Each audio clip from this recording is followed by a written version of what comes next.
Okay, good morning, afternoon, or evening, whichever applies. I'm going to be talking a little bit about the Roman Republic and how it functioned. Let me go ahead and share my PowerPoint with you here. In many ways, I know that it may sound like kind of a obscure topic that has nothing at all to do with the world in which we live today.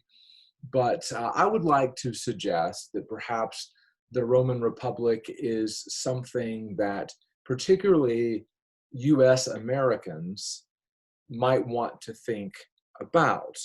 Um, when the founders of this country were putting together the Constitution and were advocating for the Constitution, um, the Roman Republic was, of all the historical governments, the Roman Republic was the one that was foremost in the minds of the founders. And as one piece of evidence for this, I point you to the famous Federalist Papers. If you've seen Hamilton, you've at least heard about the Federalist Papers. In fact, Alexander Hamilton wrote the majority of them. James Madison and John Jay wrote the rest. And these were a series of essays basically arguing for why the state should accept the Constitution. And you'll notice on the PowerPoint that the pen name that they used for these Federalist Papers was Publius. And this was a tribute to Publius Valerius, who was traditionally considered one of the architects of the Roman Republican Constitution. So it's a tribute to the Roman Republic. And of course, if you start to think about some of the names that we use for our governing bodies, in several cases, there is a clear link with the Roman Republic. So just think about the Senate, for instance, right? Obviously, one of the most important governing bodies in our polity, and the Senate, that is a name that was taken directly from ancient Rome. So I think that the Roman Republic is something that every American, at least, should know a little bit about. And it may also serve as a bit of a cautionary tale, as we will see towards the end of our time together. All right, so let's start with a few preliminaries, a few important points to secure before we move on and actually get into the nuts and bolts of the Roman Republic. When we talk about the period of the Roman Republic, what time frame are we talking about? Well, the dates, to be precise, are 509 to 27 BC, but I think it's fine just to think in terms of the 500 years before the time of Christ. That is more or less the time of the Roman Republic. The other thing to do is to define some terms. The first of which is, of course, republic itself. And it is a Latin name, comes from actually two Latin words, res, R-E-S, like in medias res, res publica, which literally means public matter. So the idea is that the state is a public matter. It belongs to the public. It is not, therefore, the private property of one individual. And so by definition, a republic is not going to be a monarchy. There cannot be a king in a republic. Instead, political power is diffused among a whole number of different organs of government. And usually in any republic worthy of the name, there is some sort of system of checks and balances. And we'll have plenty of examples of those in just a few moments. Now, a republic is not necessarily going to be a full-blown direct democracy a la ancient Athens, but it is still a form of government in which there is a lot of room for popular participation. Okay, the second term to say a bit about, there's the Latin. The second term is constitution. And that's worth saying something about because, of course, when we who are Americans hear the word constitution, we immediately think about a kind of written document that spells out pretty precisely how exactly power is diffused in the Republic. So the first thing to say here is that the Romans had no such documents. Okay? They did not have a written constitution. Rather, the Constitution, and we can talk about the Roman Republican Constitution, but the Constitution for them was more like a series or a set of customs regarding how power ought to be distributed within the Republic. A key term here is mos maiorum, which means something like the customs of the ancestors. And so the idea is that what every new generation tries to do in ancient Rome is perpetuate the republican traditions of their fathers and grandparents and so on. Ancestral custom, that's the key. Now, to us, it may seem like a major liability not to have something sort of written out in stone, as it were, detailing exactly, which governmental bodies have, which privileges and rights and duties and so on. But I think for the ancient Romans, they really found some virtues in this arrangement because it did allow for some adaptability, some flexibility as situations change and evolve. So rather than just say that the Romans had an unwritten constitution, which is literally true, but it has a kind of negative connotation, we could say something like the Romans had a living or an organic constitution, a living, breathing reality that could make adjustments even as a lot of continuity remained in place. And we have to give the Romans credit because their republic lasted for almost 500 years. And of course, those of us who are Americans, we can't make that boast. It'll be a long time if we'll ever be able to make that particular boast. Okay, so let's get into the actual working parts of the Roman Republican Constitution. Now, let me preface this by saying, well, just actually reminding you of what I just said, which is that the Roman Republic was a changing reality. It never stayed exactly the same from one generation to the next. But I'm not going to try to give you a history of how the Roman Republic evolved. Rather, I'm going to give you a snapshot of what it looked like and how it worked in what is arguably the peak of the Roman Republic. That is sometime around the middle of the 3rd century BCE. So we'll start with the oldest institution, an institution that predates even the founding of the Republic itself. I've already mentioned it. It is the Senate. The Senate is made up of former magistrates, former office holders, and I'll talk about some of those offices in just a few minutes. This was an incredibly powerful institution, and one of the reasons it was so powerful was that membership under ordinary circumstances was lifelong. So once you're in the Senate until your death, usually. And so if you antagonize a senator, you have made an enemy potentially for quite a long time. Now, its size fluctuated, but often it was made up of around 300 people or so. Now, there were real limits on the power of the Senate. I don't want to exaggerate its importance. It could not call itself to order. It had to be convened by a magistrate. And in theory, the Senate was an advisory council. It advised magistrates and various assemblies. But if we just left it at that, if we just said that the Senate is a mere advisory council, then I think we will really underestimate its actual power in the Roman Republic. It made a number of important decisions. It made important decisions in religious matters. It supervised public finances. It initiated a great deal of legislation.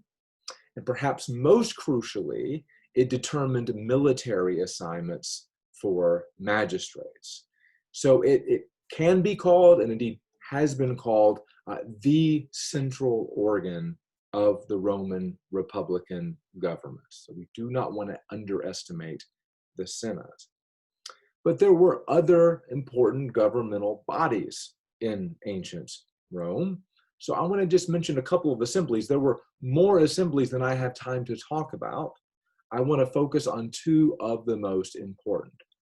Now, some assemblies in ancient Rome were considered popular.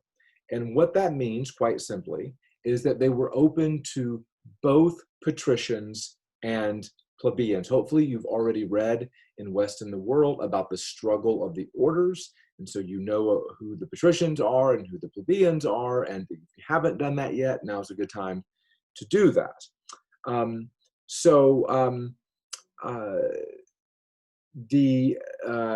Certain assemblies, like the Centuriate, which is the one I'll mention specifically, the Centuriate assembly was made up of both groups. And actually, before I go any further on the Centuriate assembly, let me just point out two important things to know about assemblies in general in ancient Rome. The first thing is that voting was done by groups, not by individuals.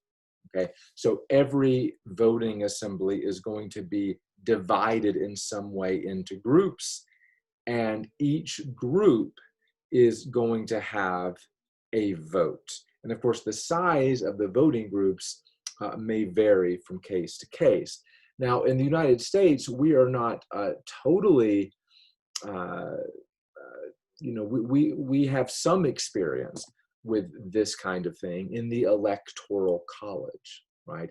In which the state is basically a group, and all of the votes, all of the electoral votes in a given state are going to go to one particular candidate, so that not every individual vote counts. If you don't vote for the winner, then essentially your votes don't count.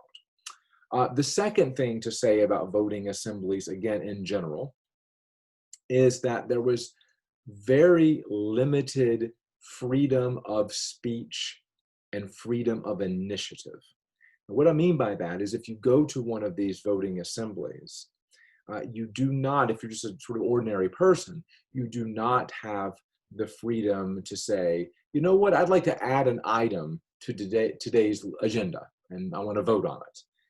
No, you are expected to be silent unless you are specifically called upon. So don't imagine that these are meetings where everybody literally gets to have a voice. That was usually not the case. All right, so that said, let me say a few words about the Centuriate assembly, one particular example of a popular assembly. As the name suggests, I'm expecting that most of you know what a centurion is. As the name suggests, this was a voting assembly that was originally made up of members of the Roman army, but was later expanded to include all citizens. And I just mentioned voting groups a moment ago. The Centuriate assembly was divided into 193 voting groups. And the groups were not randomly selected. Rather, your voting group is going to depend on your wealth. So you were going to be in a voting group with other people of a similar sort of economic status, okay? Now, the wealthy were divided into a large number of kind of small voting groups, and then the poor were lumped together into one big voting group. And every voting group's vote counted the same. So if you think about it, then the rich have much more representation, a representation that is disproportionate to their number compared with the poor. All centuries have the same weight, again, regardless of whether there's 100 people in that voting group or 1,000. Again, we have examples of this kind of disproportionate in American politics as well. So think about the Senate again. Think about the fact that the state of California has 2 senators, and Wyoming has 2 senators, despite the fact that their populations are wildly disparate. Okay, so what sorts of functions did the Centuriate Assembly have? Well, first and foremost, they voted on the highest offices in the Republic. The offices we'll be speaking about in just a moment: consuls, praetors, and so on. The Centuriate Assembly, especially this makes sense given its military roots, made very important sort of foreign policy decisions. Whether or not to declare war, or how to dictate the terms of a peace treaty, something like that. And there was also a judicial function as well. The Centuriate Assembly made important decisions when it came to death penalty cases. Let me just mention one other assembly. This is not a popular assembly. This is the plebeian assembly. So as the name suggests, this is for plebeians only. Patricians were not allowed to attend and participate. The formation of this assembly was one of the most important early milestones in the struggle of the orders, in the struggle of the plebeians for full political equality. It was open to all plebeians. So we're talking about, the vast majority of the Roman people. This assembly was led by 10 tribunes. And tribunes are going to become, over time, some of the most important figures in Roman Republican politics. So you'll be reading about the Gracchi brothers, for instance, and their tribunes. So they're very important figures, but there are real limitations on their power. There would be, any one of the 10 tribunes could veto the legislation of another of the tribunes, and they could not be reelected. So you couldn't really hold on to power for a long period of time. Okay, so the rights and duties of this assembly. They had the right to veto any legislation that emanated from the Senate. More positively, the plebeian assembly was the main legislative organ of the Roman Republic. In other words, it generated a large number, a disproportionate share of the bills that became law in the Roman Republic. And I should add that by 287 BC, that any bill, any piece of legislation passed by the plebeian assembly was binding not only on plebeians, but on patricians as well. And this was such a significant moment in the history of the Roman Republic that it is often seen as the terminus, the endpoint of the struggle of the orders.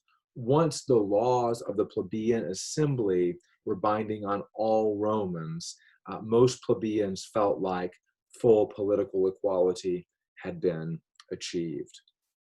Okay, finally, I'm going to talk about some magistrates. And there were a number of offices in the Roman Republic, so I'm just going to focus on the most important 2. We've got to start with the consuls. 2 of them were chosen every year, and they served 1-year terms. by our period, by the middle of the 3rd century BC, at least one of the consuls was allowed to be a plebeian. Now, that said, the consuls tended to come from rather elite and wealthy families. There were elite and wealthy plebeians, to be sure. Sort of like the strategoi in ancient Athens, the consuls were both political and military leaders.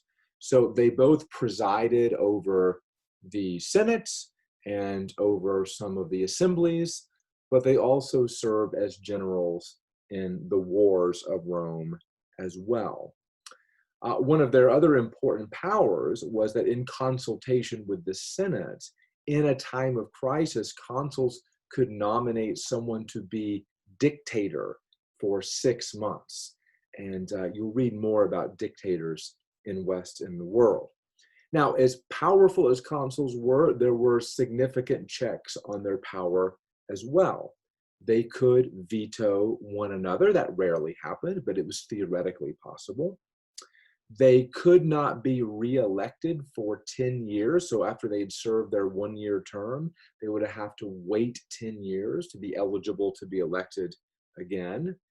And it was generally expected that unless they had a really good reason not to, that the consuls would basically comply with the wishes of the Senate. I mean, after all, the Senate is made up of about 300 of the most elite Romans, and the consuls are not going to want to cross the Senate unless they think it's absolutely necessary. Finally, the praetors. These are the second most important magistrates in the Roman Republic. They were the leading magistrates in the city of Rome when the consuls were away from the city, which was actually rather often, because remember, the consuls are often engaged in warfare. And so the praetors step up and assume their power. Now, initially, there was just one praetor, but over time, there will be as many as 16 at one time. And they could do most of the things that consuls could do. They were mainly focused on the law and administration of the city of Rome itself. All right, there are other magistrates. We're just not going to worry about them. So why don't we sort of take a moment and pause and step back and say, knowing what we know now about the Roman Republic and how it worked, how would we characterize the Roman Republic as a form of government? How would we describe it? I think 2 words or 2 phrases come to mind. The first is conservative. Now, I don't mean that necessarily in the sense of what it means to be a conservative in the US today.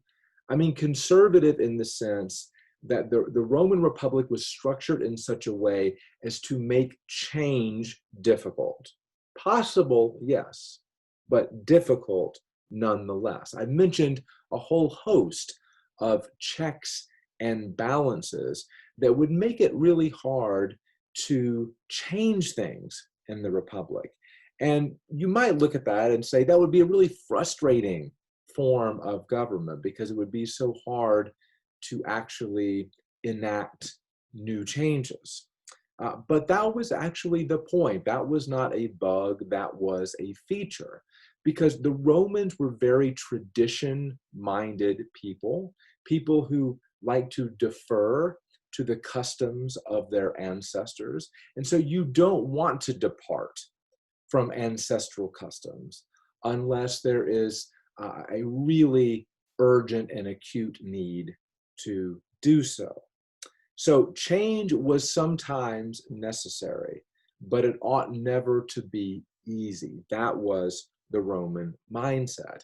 And it was really important before you make change to have as many people buying in as possible.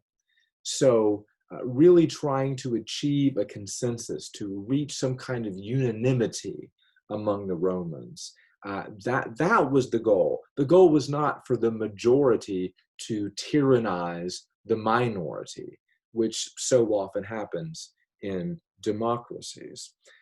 And I think, and the other thing to mention is that the Romans really took seriously this idea that people should solicit advice before acting. This is one of the reasons why the Senate was such an important body. Now, we might look at the Senate and say, well, it was just an advisory body. But in ancient Rome, eliciting advice is something very important to do before making any kind of really significant decision. So to us, it may seem like a very frustrating system, but it works pretty well for about 400 years. The second thing to observe, I think, about the Roman Republic is that it was in multiple ways biased toward the wealthy. Okay? This is not radical democracy that we're talking about. This is rather a kind of aristocratic republic. I mentioned the way that the voting groups were arranged in the Centuriate Assembly as one particular example of this. If you are poor, your vote counts for less than if you are wealthy. That was simply the fact of the matter. But we can also see this with the magistracies as well. We know, especially in the early Republic, there was a very small pool of wealthy elite men who were able to get their names on the ballot in the first place. So, most ordinary people could not really aspire to be consul or praetor. You needed connections, you needed wealth, you needed those things just to get your name on the ballot. And keeping that in mind, consider the fact also that popular assemblies and the Senate could not meet unless they were called to order by magistrates, the very same magistrates who chaired the assemblies and who prepared the agenda for them. Okay, so that would be another way in which the wealthy are able to kind of keep a rein on the government as a whole. Finally, again, the Senate is made up pretty much exclusively of former magistrates. So that guarantees that the Senate is going to be a highly aristocratic group of men. So in basically every facet of the Roman Republic, we can find a bias in favor of the wealthy. All right, the last part of my lecture, what I want to do is really just kind of review what you are going to be reading about or already have read about in Western world, which is roughly the last 100 years of the Roman Republic when things go quite badly awry.